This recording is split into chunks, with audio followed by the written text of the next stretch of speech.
Hello everyone, ಎಲ್ಲರಿಗೂ ನಮಸ್ಕಾರ. ಇವತ್ತಿನ ಈ ವಿಡಿಯೋದಲ್ಲಿ ಸ್ಯಾಟರ್ಡೆ, ಸಂಡೇ, ಮಂಡೇ ಮತ್ತು ಟ್ಯೂಸ್ಡೇ 4 ದಿನದ ವ್ಲಾಗ್ಸ್ ಇರುತ್ತೆ. ಯಾಕಂದರೆ ಫುಲ್ ಕೆಲಸಗಳಿತ್ತು. ಆಗಾಗ ಒಂದಿಷ್ಟು ಕ್ಲಿಪ್ಪಿಂಗ್ಸನ್ನು ತೊಗೊಂಡಿದ್ದೀನಿ, ಅದನ್ನು ಶೇರ್ ಮಾಡ್ತಾ ಇದ್ದೀನಿ. ಈ ವಿಡಿಯೋ ಏನಾದರೂ ನಿಮಗೆ ಒಂದು ಸ್ವಲ್ಪನಾದರೂ ಇಷ್ಟ ಆಗಿದ್ದರೆ ಪ್ಲೀಸ್ ಒಂದು ಲೈಕ್ ಮಾಡ್ತೀರಾ? ಈಗ ಸ್ಯಾಟರ್ಡೇ ಈವ್ನಿಂಗ್ ಒಂದು 5 ಗಂಟೆ ಹಾಗೆ ಪುರೋಹಿತರು ಬಂದಿದ್ದರು. ಗೃಹ ಪ್ರವೇಶಕ್ಕೆ ದೇವರನ್ನು ಕೂರಿಸಿದ್ರಲ್ವ, ಅದನ್ನು ಕದಲಿಸೋಣ ಅಂತಂದ್ಬಿಟ್ಟು. ಇನ್ನು ಸಂಡೇ ಕದಲಿಸೋದಕ್ಕೆ ಪಾಡ್ಯಮಿ ಇರುತ್ತೆ, ಪೌರ್ಣಮಿ ದಿನ ಕದಲಿಸ್ಬೋದು ಅಂತಂದ್ಬಿಟ್ಟು ಶನಿವಾರನೇ ಬಂದಿದ್ದರು. ಇವಾಗ ಅವರು ದೇವರನ್ನು ಎಲ್ಲ ಕದಲಿಸಿದ್ರು. ಇಲ್ಲಿ ವಾಸ್ತುಮಂಡಲ ರಂಗೋಲಿಯನ್ನು ಹಾಕಿದ್ರಲ್ವ, ಇದನ್ನು ಒರೆಸಿ ಎಲ್ಲ ಕವರ್ಗೆ ಹಾಕ್ಕೊಂಡು ಇದನ್ನು ತೊಗೊಂಡೋಗಿ ನೀರಲ್ಲಿ ಬಿಡಿ ಅಂತ ಹೇಳಿದರು. ಹಾಗಾಗಿ ನಾನು ಈ ರಂಗೋಲಿಯನ್ನೆಲ್ಲ ಒರೆಸ್ತಾ ಇದ್ದೀನಿ. ನೆಕ್ಸ್ಟ್ ಈಗ ಅವರು ದೇವರನ್ನೆಲ್ಲ ಕದಲಿಸಿ ಅವ್ರ ಐಟಮ್ಸ್ನೆಲ್ಲ ತೊಗೊಂಡೋದ್ರು.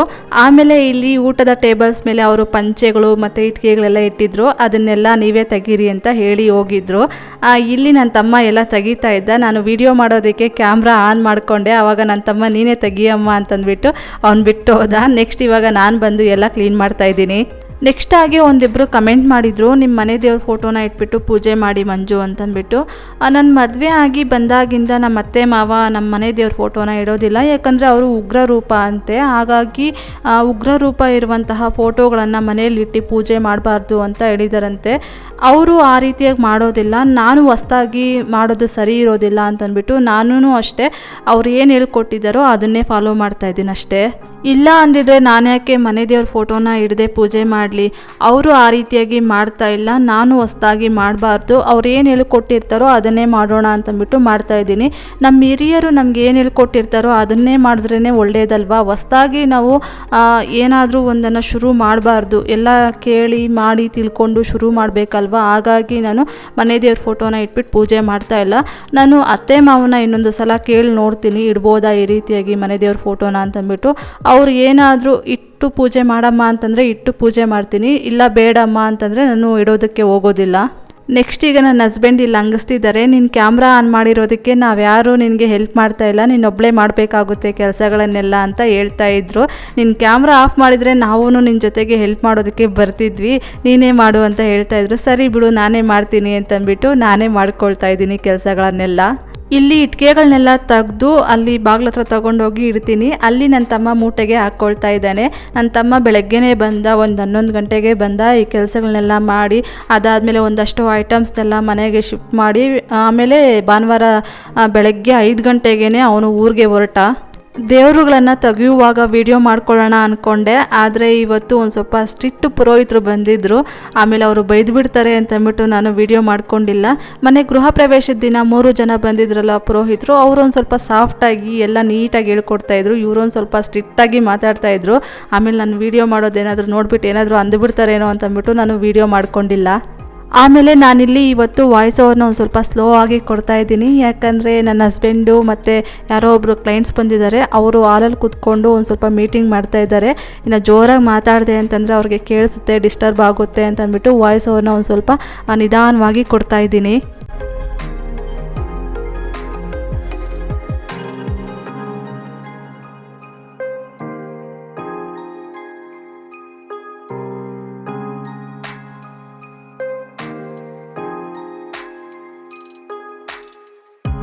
ನೆಕ್ಸ್ಟ್ ಇವಾಗ ಸಂಡೇ ಮಾರ್ನಿಂಗು ಒಂದು 5 ಗಂಟೆಗೇ ನನ್ನ ತಮ್ಮ ಊರಿಗೆ ಹೊರಟ. ಅದಾದಮೇಲೆ ಬೆಳಗ್ಗೆ 10 ಗಂಟೆಗೆ ನಮ್ಮ ಅತ್ತೆ ಬಂದರು. ಯಾಕಂದರೆ ಇಲ್ಲಿ ಶಿಫ್ಟಿಂಗ್ ಕೆಲಸ ಎಲ್ಲ ಜಾಸ್ತಿ ಇರುತ್ತೆ. ಪಾತ್ರೆಗಳನ್ನು ಉಜ್ಜಿ ಅದನ್ನು ಒಣಗಿಸಿ ಎತ್ತಿಟ್ಕೊಳ್ಳೋದೆಲ್ಲ ಜಾಸ್ತಿ ಕೆಲಸಗಳಿರುತ್ತೆ. ಸುಮಾರು ಒಂದು 15 ಡೇಸಿಂದ ತುಂಬ ತುಂಬಾ ಟಯರ್ಡ್ ಆಗೋಗಿದ್ದೆ. ಅತ್ತೆ ಮನೆ ಗೃಹ ಪ್ರವೇಶಕ್ಕೆ ಬಂದಾಗ ಗಮನಿಸಿದ್ರು. ಹಾಗಾಗಿ ನಾನು ಬಂದು ಅದನ್ನೆಲ್ಲ ಕ್ಲೀನ್ ಮಾಡಿಕೊಡ್ತೀನಮ್ಮ ಅಂತ ಹೇಳಿದರು. ಇವಾಗ ಬಂದು ಎಲ್ಲ ಪಾತ್ರೆಗಳನ್ನೆಲ್ಲ ವಾಶ್ ಮಾಡಿ ಕೊಡ್ತಾ ಇದ್ದಾರೆ. ನಮ್ಮತ್ತೆ ಒಂದು ಸ್ವಲ್ಪ ಕೆಲಸಗಳನ್ನು ಫಾಸ್ಟಾಗೇ ಮಾಡ್ತಾರೆ, ನಂತರ ನಿಧಾನವಾಗಿ ಮಾಡೋದಿಲ್ಲ. ಇಲ್ಲಿ ನೋಡ್ತಾ ಇರ್ಬೋದು, ಇಷ್ಟು ಪಾತ್ರೆಗಳನ್ನು ಅವರೇ ವಾಶ್ ಮಾಡಿ ಇಲ್ಲಿ ಬಿಸಿಲಲ್ಲಿ ಒಣಗಾಕಿದ್ದಾರೆ. ಗೋಣಿ ಚೀಲ ಒಂದಿತ್ತು, ಅದನ್ನು ಕಟ್ ಮಾಡಿಟ್ಟು ಇವಾಗ ಈ ರೀತಿಯಾಗಿ ಹಾಕಿ ಪಾತ್ರೆಗಳನ್ನೆಲ್ಲ ವಾಶ್ ಮಾಡಿ ಇದ್ರ ಮೇಲೆ ಒಂದೊಂದೇ ಜೋಡಿಸಿ ಇಡ್ತಾ ಇದ್ದಾರೆ. ಇಲ್ಲಿ ನೋಡ್ತಾ ಇರ್ಬೋದು ಎಷ್ಟೊಂದು ಪಾತ್ರೆಗಳಿದೆ ಅಂತಂದ್ಬಿಟ್ಟು. ನಮ್ಮತ್ತೆ ಒಂದು ಸಲ ಪಾತ್ರೆಗಳನ್ನು ವಾಶ್ ಮಾಡಿ ಇಲ್ಲಿ ತೊಗೊಂಬಂದು ಒಣಗಾಕ್ತಾರೆ. ಈ ಪಾತ್ರೆಗಳೆಲ್ಲ ಒಣಗಿದ್ದಾದ್ಮೇಲೆ ನನಗೆ ಜೋಡಿಸ್ಕೊಳ್ಳೋದಕ್ಕೆ ಹೇಳ್ತಾರೆ. ಅದಾದಮೇಲೆ ನೆಕ್ಸ್ಟ್ ಇನ್ನೊಂದು ಸಲ ಅವರು ಪಾತ್ರೆಗಳನ್ನು ವಾಶ್ ಮಾಡಿ ಇಲ್ಲಿ ತೊಗೊಂಬಂದು ಬಿಸಿಲಿಗೆ ಒಣಗಾಕ್ತಾರೆ. ಈ ರೀತಿಯಾಗಿ ಅವರು ಮಾಡ್ತಾ ಇದ್ರು. ಈ ಪಾತ್ರೆಗಳಲ್ಲಿ ನಾನು ತೊಗೊಂಡಿರುವಂತಹ ಪಾತ್ರೆಗಳು ತುಂಬ ಅಂದರೆ ತುಂಬಾ ಕಡಿಮೆ ಇದೆ. ನಮ್ಮ ಅತ್ತೆ ಮತ್ತು ನಮ್ಮ ಅಮ್ಮನೇ ತೊಗೊಂಬಂದು ನನ್ನ ಹತ್ರ ಪಾತ್ರೆಗಳನ್ನು ತುಂಬಿಸ್ಬಿಟ್ಟಿರೋದು. ನಮ್ಮ ಮದುವೆ ಆದಮೇಲೆ ಒಂದು 6 ತಿಂಗಳು ಅಜ್ಜಿ ಮನೆಯಲ್ಲಿದ್ವಿ, ಅಂದರೆ ನಮ್ಮ ಅತ್ತೆಯವರ ಅಮ್ಮನ ಮನೆಯಲ್ಲಿದ್ವಿ. ಅದಾದಮೇಲೆ ನಾವು ರೆಂಟೆಡ್ ಮನೆಯನ್ನು ಮಾಡ್ಕೊಂಡ್ವಿ. ಆವಾಗ ಅವರೊಂದಷ್ಟು ಸಾಮಾನುಗಳನ್ನು ತೆಗೆದುಕೊಟ್ರು. ನಾನು ಬೇಡ ಅಂತಂದ್ರೂ ಅವರೊಂದು ಸ್ವಲ್ಪ ಸಾಮಾನುಗಳನ್ನು ತೊಗೊಂಬಂದು ಕೊಟ್ಟರು. ಅದಾದಮೇಲೆ ನನ್ನ ಬ್ರದರ್ ಇಲ್ಲನೂ ಅವರು ಅಷ್ಟೇ ಸುಮಾರು ಸಾಮಾನುಗಳನ್ನು ತಂದು ಇಟ್ಟಿದ್ದಾರೆ. ನಾನು ತೊಗೊಂಡಿರುವ ಸಾಮಾನುಗಳು ತುಂಬಾ ಕಡಿಮೆ. ನೆಕ್ಸ್ಟ್ ಇವಾಗ ನೋಡ್ತಾ ಇರ್ಬೋದು, ನಾವು ರೆಂಟೆಡ್ ಮನೆಯಲ್ಲಿದ್ವಲ್ವ, ಆ ಮನೆಯಿಂದ ಬಾಕ್ಸಲ್ಲಿ ಒಂದಷ್ಟು ಸಾಮಾನುಗಳನ್ನು ಹಾಕ್ಕೊಂಡು ತೊಗೊಂಬಂದು ಈ ಮನೆಯಲ್ಲಿ ಶಿಫ್ಟ್ ಮಾಡಿಕೊಂಡು ಇಟ್ಕೊಳ್ತಾ ಇದ್ದೀವಿ. ನನ್ನ ಬಟ್ಟೆಗಳಾಗಿರ್ಬೋದು ಮತ್ತು ಕಿಚನ್ ಐಟಮ್ಸ್ ಆಗಿರ್ಬೋದು, ನನ್ನ ಹಸ್ಬೆಂಡ್ ಬಟ್ಟೆಗಳಾಗಿರ್ಬೋದು, ನನ್ನ ಹಸ್ಬೆಂಡು ಬೇರೆ ಆಫೀಸ್ ಟೇಬಲ್ಸು ಅವೆಲ್ಲ ತುಂಬಾ ಕಡಿಮೆ ಇತ್ತು. ನನ್ನ ಬ್ರದರ್ ಇಲ್ಲದೆ ತುಂಬ ಜಾಸ್ತಿ ಐಟಮ್ಸ್ ಇದ್ದಿದ್ದು ಅವ್ರದ್ದೇನೆ. ಸುಮಾರು ಸಂಡೇ ಫುಲ್ಲು ಅವರು ವಸ್ತುಗಳು ಏನೇನಿತ್ತು ಅದನ್ನೆಲ್ಲ ನೋಡಿ ಯಾವ್ಯಾವ ವಸ್ತುಗಳು ಬೇಕೋ ಅದನ್ನೆಲ್ಲ ತೆಗೆದಿಟ್ಕೊಂಡು ಉಳಿದಿದ್ದೆಲ್ಲ ನಾವು ಸಾರ್ಟ್ ಔಟ್ ಮಾಡಿ ಸುಮಾರು ಅಂದರೆ ಒಂದು 10 ಬಾಕ್ಸ್ ಅಷ್ಟು ನಾವು ಡಿಸ್ಪೋಸ್ ಮಾಡಿದ್ದೀವಿ. ನೆಕ್ಸ್ಟ್ ಇವಾಗ ನಮ್ಮದು Monday 6th year wedding anniversary ಇತ್ತು. ಹಾಗಾಗಿ ಮನೆಯಲ್ಲಿ ಪೂಜೆ ಮಾಡಿಕೊಂಡು ಇಲ್ಲಿ ಶ್ರೀರಾಮರ ದೇವಸ್ಥಾನಕ್ಕೆ ಬಂದಿದ್ದೀವಿ. ನನಗೆ ರಾಮ ಅಂದರೆ ತುಂಬ ಇಷ್ಟ ಅಲ್ವಾ, ಹಾಗಾಗಿ ರಾಮರ ದೇವಸ್ಥಾನಕ್ಕೇ ಬಂದಿದ್ದೀವಿ. ನಮ್ಮ ಮನೆ ದೇವರು ಲಕ್ಷ್ಮೀ ನರಸಿಂಹಸ್ವಾಮಿ. ನಾವು ಯಾವಾಗಲೂ ಅಷ್ಟೇ ಇಂದ್ರನಗರದಲ್ಲಿರುವಂತಹ ಲಕ್ಷ್ಮೀ ನರಸಿಂಹಸ್ವಾಮಿ ದೇವಸ್ಥಾನಕ್ಕೆ ಹೋಗ್ತಾ ಇದ್ವಿ. ಆದರೆ ಈ ಸಲ ಟೈಮ್ ಇರಲಿಲ್ಲ, ಹಾಗಾಗಿ ರಾಮರ ದೇವಸ್ಥಾನಕ್ಕೇ ಬಂದಿದ್ದೀವಿ. ಹಾಗೆ ನಮ್ಮ ವೆಡ್ಡಿಂಗ್ ಆ್ಯನಿವರ್ಸರಿ ದಿನ ನಾನು ಕಮ್ಯುನಿಟಿಯಲ್ಲಿ ಒಂದು ಪೋಸ್ಟನ್ನು ಹಾಕಿದೆ, ಹಾಗೆ ಒಂದು ಶಾರ್ಟ್ ವಿಡಿಯೋ ಸಹ ಹಾಕಿದೆ. ಸುಮಾರಷ್ಟು ಜನ ನಮಗೆ ವಿಶಸ್ಸನ್ನು ಮಾಡಿದ್ದೀರಾ. ವಿಶ್ ಮಾಡಿರುವ ಎಲ್ಲರಿಗೂ ಥ್ಯಾಂಕ್ ಯು ಸೋ ಮಚ್ ಅಂತ ಹೇಳ್ತೀನಿ. ನಿಮ್ಮ ವಿಶಸ್ ನನಗೆ ತುಂಬಾ ಇಷ್ಟ ಆಯಿತು. ನಾನು ನಿಮಗೆ ಯಾವಾಗಲೂ ಚಿರಋಣಿಯಾಗಿರ್ತೀನಿ. ನೆಕ್ಸ್ಟ್ ಆಮೇಲೆ ನಾವು ದೇವಸ್ಥಾನದಿಂದ ಬಂದಿದ್ದಾದಮೇಲೆ ನಮ್ಮ ಅತ್ತೆ ಊರಿಗೆ ಹೊರಡ್ತಾ ಇದ್ದಾರೆ. ಇನ್ನು ಅಲ್ಲಿ ಮಾವ ಒಬ್ಬರೇ ಇರ್ತಾರಲ್ವ, ಮಾವನಿಗೆ ಅಡುಗೆ ಎಲ್ಲ ಮಾಡಿಕೊಡ್ಬೇಕಾಗುತ್ತೆ. ಹಾಗಾಗಿ ಅತ್ತೆ ಬಂದರು ಅಂತಂದರೆ ಒಂದು ನೈಟ್ ಇದ್ಬಿಟ್ಟು ಮಾರ್ನಿಂಗ್ ಹೋಗ್ತಾ ಇರ್ತಾರೆ. ನೆಕ್ಸ್ಟ್ ಇಲ್ಲಿ ನೋಡ್ತಾ ಇರ್ಬೋದು, ನಮ್ಮದು 6th ಇಯರ್ ವೆಡ್ಡಿಂಗ್ ಆ್ಯನಿವರ್ಸರಿ ದಿನ ಮನೆಯಲ್ಲಿ ಪೂಜೆಯನ್ನು ಈ ರೀತಿಯಾಗಿ ಮಾಡಿದ್ದೀನಿ. ನಾವು ಯಾವಾಗಲೂ ಅಷ್ಟೇ ನಮ್ಮದು ಬರ್ತ್ಡೇ ಆಗಲಿ ಮತ್ತು ವೆಡ್ಡಿಂಗ್ ಆ್ಯನಿವರ್ಸರಿ ಆಗಲಿ ಏನೇ ಆಗಿರಲಿ ನಾವು ತುಂಬ ಗಿಫ್ಟು ಮತ್ತು ಎಲ್ಲಂದರಲ್ಲಿ ಸುತ್ತಾಡೋದು ಈ ರೀತಿಯಾಗೆಲ್ಲ ಏನೂ ಮಾಡೋದಿಲ್ಲ. ಮಾಮೂಲಿಯಾಗಿ ಮನೆಯಲ್ಲಿ ಪೂಜೆ ಮಾಡ್ತೀವಿ. ಅದಾದಮೇಲೆ ಯಾವುದಾದ್ರೂ ಟೆಂಪಲ್ಗೆ ಹೋಗಿ ಬರ್ತೀವಿ. ಮನೆಯಲ್ಲಿ ಏನಾದರೂ ಸ್ವೀಟ್ ಮಾಡ್ತೀವಿ. ಈ ಸಲ ಸ್ವೀಟ್ ಅಂತ ಏನೂ ಮಾಡಲಿಲ್ಲ, ಯಾಕಂದರೆ ಗೃಹ ಪ್ರವೇಶ ಎಲ್ಲ ಆಗಿತ್ತಲ್ವ, ಅಲ್ಲೇ ಸುಮಾರು ಸ್ವೀಟ್ಸ್ ಎಲ್ಲ ತೊಗೊಂಡಿದ್ವಿ, ತಿಂದಿದ್ವಿ. ಬೇಡ ಬಿಡು ಅಂತಂದ್ಬಿಟ್ಟು ನನ್ನ ಹಸ್ಬೆಂಡ್ ಹೇಳಿದ್ರು, ಹಾಗಾಗಿ ನಾನು ಏನೂ ಮಾಡಲಿಲ್ಲ ಮನೆಯಲ್ಲಿ ಸ್ವೀಟು. ಅದಾದಮೇಲೆ ಮಧ್ಯಾಹ್ನ ಮೇಲೆ ನಾವು ರೆಂಟೆಡ್ ಮನೆಯನ್ನೆಲ್ಲ ಖಾಲಿ ಮಾಡಿದ್ವಿ. ಈ ಮನೆಯಲ್ಲಿ ಇನ್ನೇನಾದರೂ ಚೆಕ್ ಮಾಡ್ಕೊಳ್ಳೋದಿದ್ರೆ ಚೆಕ್ ಮಾಡ್ಕೋಬಾ ಅಂತಂದ್ಬಿಟ್ಟು ನನ್ನ ಹಸ್ಬೆಂಡ್ ಕರೆದ್ರು. ಹಾಗೆ ಬಂದು ಲಾಸ್ಟ್ ವೀಡಿಯೋ ಮಾಡ್ಕೊಳ್ತಾ ಇದ್ದೀನಿ. ಇನ್ನು ನಮಗೆ ಬಾಡಿಗೆ ಮನೆಗಳ ಮತ್ತು ಲೀಸ್ ಮನೆಗಳ ಋಣ ಮುಗೀತು ಅಂತಂದ್ಬಿಟ್ಟು ಹಾಗೆ ಒಂದು ವೀಡಿಯೋನ ಮಾಡ್ಕೊತಾ ಇದ್ದೀನಿ.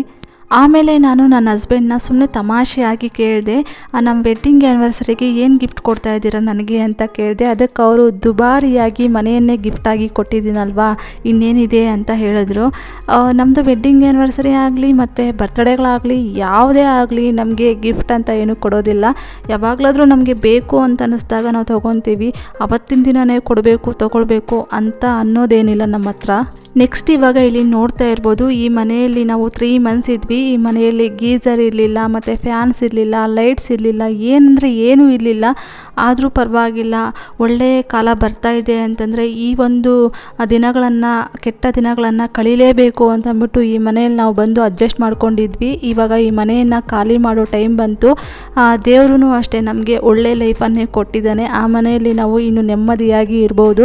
ನನಗಂತೂ ನಮ್ಮ ಸ್ವಂತ ಮನೆ ಮಾಡ್ಕೊಂಡಾಗಿಂದ ನಾನು ಒಂದು ಸ್ವಲ್ಪ ದಪ್ಪನೇ ಆಗ್ತಾಯಿದ್ದೀನಿ. ಮನುಷ್ಯನಿಗೆ ಊಟಕ್ಕಿಂತನೂ ನೆಮ್ಮದಿ ಇದ್ದರೆ, ಒಂದು ಸ್ವಲ್ಪ ನಿರಾಳ ಇದ್ದರೆ ಮನುಷ್ಯ ಒಂದು ಸ್ವಲ್ಪ ದಪ್ಪ ಆಗ್ತಾನೆ ಅನ್ನೋದಕ್ಕೆ ನಾನೇ ಕಾರಣ ಅಂತ ಹೇಳ್ಬೋದು. ಹಾಗೆ ಈ ಮನೆ ಓನರು ಇನ್ನೂ ಈ ಮನೆ ಕೀಯನ್ನು ತೊಗೊಂಡೋಗೋದಕ್ಕೆ ಬಂದೇ ಇಲ್ಲ. ನಾವು ಸೋಮವಾರನೇ ಮನೆಯೆಲ್ಲ ಕಂಪ್ಲೀಟಾಗಿ ಖಾಲಿ ಮಾಡಿದ್ವಿ. ಅವತ್ತಿನ ದಿನವೇ ನಾವು ಕಾಲ್ ಮಾಡಿ ಹೇಳಿದ್ವಿ, ನಾವು ಮನೆಯನ್ನು ಖಾಲಿ ಮಾಡಿದ್ದೀವಿ, ಬಂದು ಕೀಯನ್ನು ತೊಗೊಂಡೋಗಿ ಅಂತ ಹೇಳಿದ್ವಿ. ಅವರು ಆವಾಗ ಹೇಳಿದ್ರು, ನಿಮ್ಮ ಹತ್ರನೇ ಇಟ್ಕೊಂಡಿರ್ರಿ, ನಾನು ಯಾವಾಗಲಾದರೂ ಬಂದು ಕಲೆಕ್ಟ್ ಮಾಡ್ಕೊಂಡು ಹೋಗ್ತೀನಿ ಅಂತ ಹೇಳಿದ್ರು. ನೋಡಿ, ಈ ಮನೆಯಲ್ಲಿ ನಾವಿದ್ದಾಗ ರೆಂಟ್ ಕೊಡಿ ಅಂತ ಕೇಳ್ತಾಯಿದ್ರು. ಅಂದರೆ ನಮ್ಮದು ಮನೆ ಗೃಹ ಪ್ರವೇಶ ಇನ್ನೂ ಒಂದು 10 days ಇದೆ ಅನ್ನುವಾಗಲೇ ಅವರು ಎಲ್ಲ ರೆಂಟನ್ನು ತೊಗೊಂಡ್ಬಿಟ್ರು. ಅಂದರೆ 3 months ರೆಂಟು 42,000 ಕಂಪ್ಲೀಟಾಗಿ ಎಲ್ಲ ರೆಂಟನ್ನು ತೊಗೊಂಡ್ಬಿಟ್ರು. ಇವಾಗ ಖಾಲಿ ಇದೆ ಅಂತ ಹೇಳಿದ್ರು ಬಂದು ಕೀ ತೊಗೊಂಡು ಹೋಗ್ತಾ ಇಲ್ಲ. ನಾವು ಇನ್ಫಾರ್ಮ್ ಮಾಡಿಬಿಟ್ಟಿದ್ದೀವಿ, ಯಾಕಂದರೆ ಓನರ್ಸ್ನ ನಂಬೋದಕ್ಕಾಗೋದಿಲ್ಲ. ನೀವು ಇನ್ಫಾರ್ಮ್ ಮಾಡಿಲ್ಲ, ನೀವು ಅರ್ಧ ತಿಂಗಳು ಬಾಡಿಗೆಯನ್ನು ಕಟ್ಟಬೇಕು ಅಂತ ಹೇಳ್ಬಿಡ್ತಾರೋ ಅಂತಂದ್ಬಿಟ್ಟು ಮೊದಲೇ ನಾವು ಇನ್ಫಾರ್ಮ್ ಮಾಡಿಬಿಟ್ಟಿದ್ದೀವಿ. ನೆಕ್ಸ್ಟ್ ಇವಾಗ ಮನೆಯನ್ನೆಲ್ಲ ಚೆಕ್ ಮಾಡಿದ್ದಾಯಿತು, ಎಲ್ಲ ನೀಟಾಗಿದೆ. ಇವಾಗ ಲಾಸ್ಟ್ ಮೂಮೆಂಟು, ಇನ್ನು ಈ ಬಾಡಿಗೆ ಮನೆಗಳ ಮತ್ತು ಲೀಸ್ ಮನೆಗಳ ಋಣ ಮುಗೀತು ಅಂತಂದ್ಬಿಟ್ಟು ನಾನು ನಾನು ಹೊಸ್ಲಿಗೆ ನಮಸ್ಕಾರ ಹಾಕ್ಕೊಂಡು ಕೈ ಮುಗಿದು ಡೋರನ್ನು ಕ್ಲೋಸ್ ಮಾಡಿಕೊಂಡು ಕೀ ತೊಗೊಂಡು ಬರ್ತಾಯಿದ್ದೀನಿ.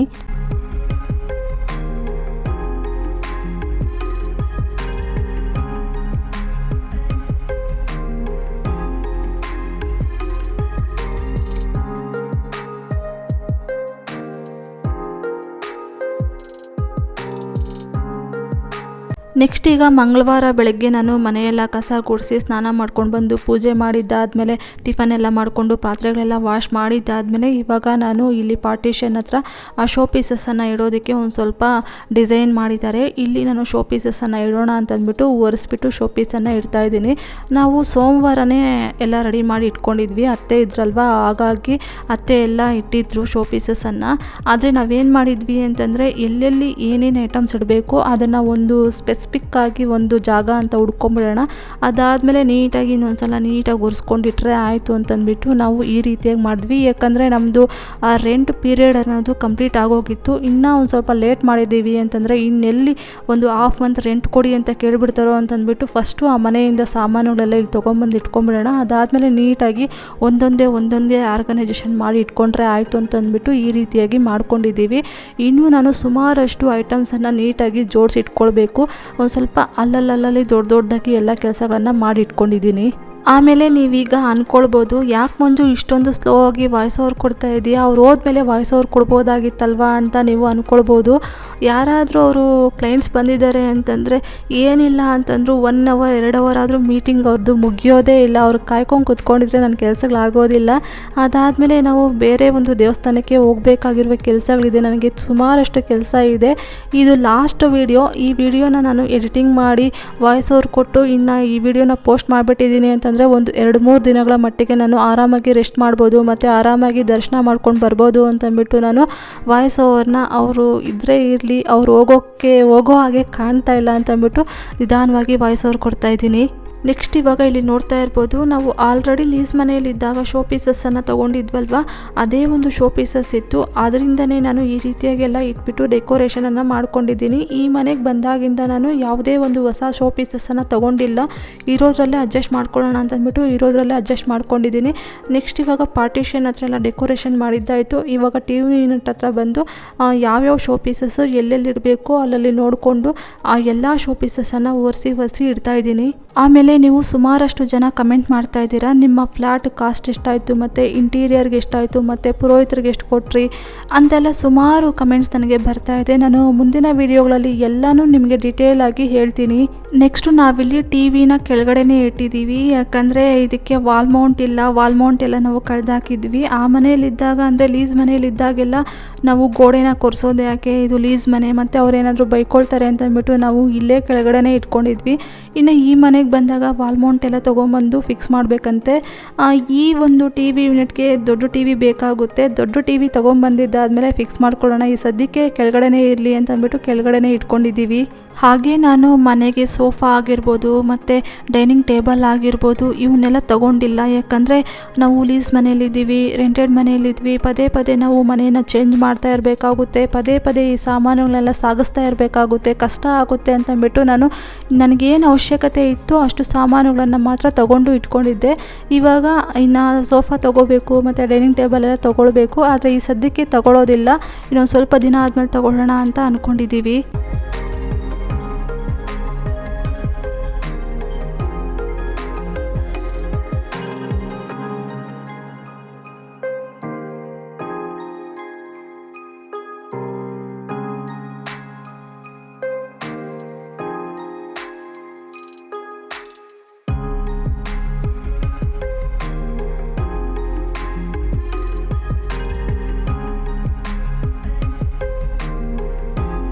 ನೆಕ್ಸ್ಟ್ ಆಮೇಲೆ ನಮ್ಮ ಮನೆ ಗೃಹ ಪ್ರವೇಶಕ್ಕೂ ಒಂದಷ್ಟು ಗಿಫ್ಟ್ಸ್ ಬಂದಿದೆ. ಅದನ್ನು ನಾನು ಅವತ್ತೇ ಓಪನ್ ಮಾಡಿದ್ದೆಲ್ಲ ವೀಡಿಯೋ ಮಾಡಿಕೊಂಡೆ, ಆದರೆ ನಾನು ಸರಿಯಾಗಿ ಮಾಡಿಕೊಂಡಿಲ್ಲ ವೀಡಿಯೋನ. ಮತ್ತು ಇವತ್ತು ನನಗೊಂದು ಸ್ವಲ್ಪ ಕೆಲಸ ಇತ್ತು, ವೀಡಿಯೋ ಮಾಡ್ಕೊಳ್ಳೋದಕ್ಕೆಲ್ಲ ಆಗಲಿಲ್ಲ. ಹಾಗಾಗಿ ಇರೋ ವೀಡಿಯೋಸ್ನೇ ನಾನು ಎಡಿಟಿಂಗ್ ಮಾಡಿ ಹಾಕ್ತಾಯಿದ್ದೀನಿ. ನೆಕ್ಸ್ಟ್ ಆಮೇಲೆ ನಾನು ಇಲ್ಲ ಮಂಡೇ ಆದರೆ ಮಂಡೇ ಹಾಕ್ತೀನಿ, ಇಲ್ಲಾಂದರೆ ಟ್ಯೂಸ್ಡೇ ಆದರೆ ಟ್ಯೂಸ್ಡೇ ಹಾಕ್ತೀನಿ. ಪದ್ಮಕ್ಕ ಅವರು ಏನು ಗಿಫ್ಟ್ ಕೊಟ್ಟಿದ್ದಾರೆ, ಅದಾದಮೇಲೆ ನಮ್ಮಪ್ಪ ಅಮ್ಮ ತಮ್ಮ ಏನು ಗಿಫ್ಟ್ ಕೊಟ್ಟಿದ್ದಾರೆ, ಆಮೇಲೆ ನಮ್ಮ ಅತ್ತೆ ಮಾವ ಏನು ಗಿಫ್ಟ್ ಕೊಟ್ಟಿದ್ದಾರೆ ಅಂತೆಲ್ಲ ಎಲ್ಲರ ಗಿಫ್ಟ್ನು ನಾನು ಶೇರ್ ಮಾಡ್ತೀನಿ.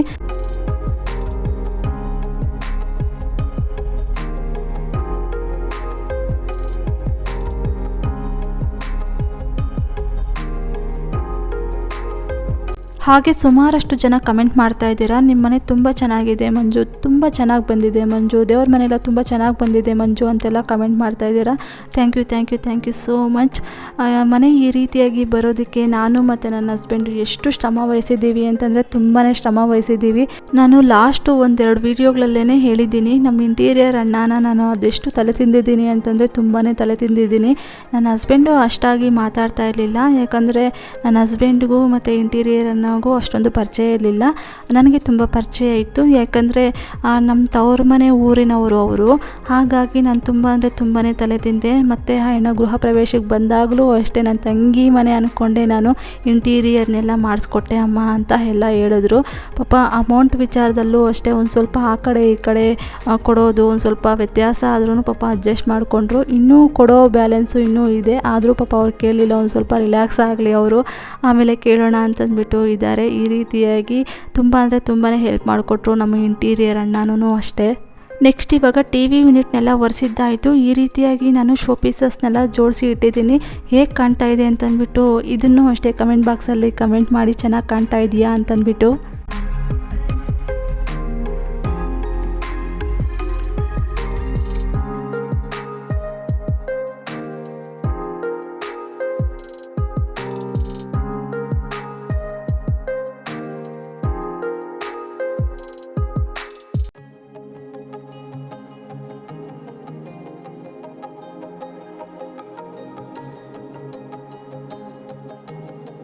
ನೆಕ್ಸ್ಟ್ ಆಮೇಲೆ ಇಲ್ಲಿ ನೋಡ್ತಾ ಇರ್ಬೋದು, ಮೇನ್ ಡೋರ್ ಪಕ್ಕದಲ್ಲಿ ನಾವು ಪಾರ್ಟಿಷನನ್ನು ಮಾಡಿಸಿದ್ದೀವಲ್ವ, ಇಲ್ಲಿ ಶೋ ಪೀಸಸನ್ನು ಇಟ್ಟಿದ್ದೀನಿ.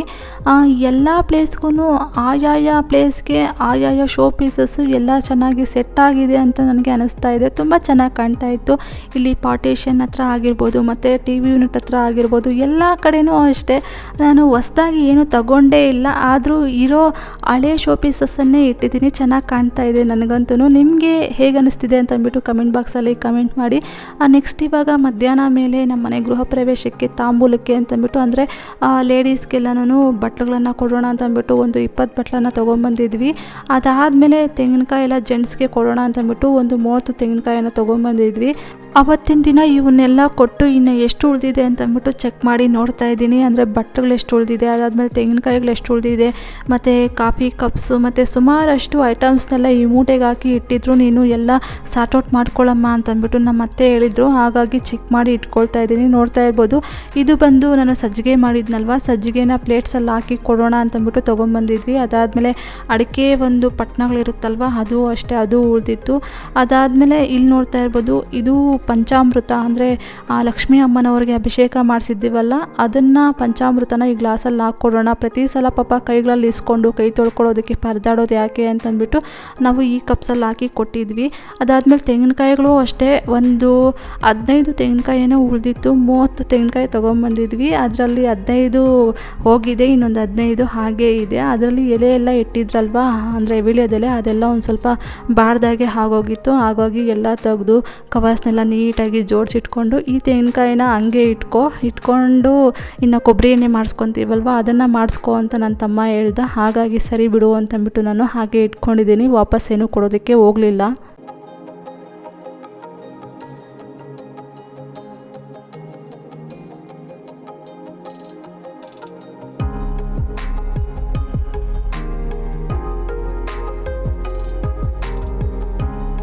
ನೋಡ್ತಾ ಇರ್ಬೋದು, ಇಷ್ಟು ತೆಂಗಿನಕಾಯಿ ಅನ್ನೋದು ಉಳಿದಿದೆ.